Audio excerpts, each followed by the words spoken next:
7 años empezamos a construir algo muy bonito en México.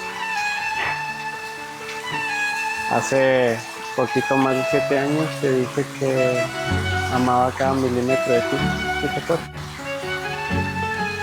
Y pues ahora con todo este tiempo me doy cuenta de que también amo cada segundo contigo.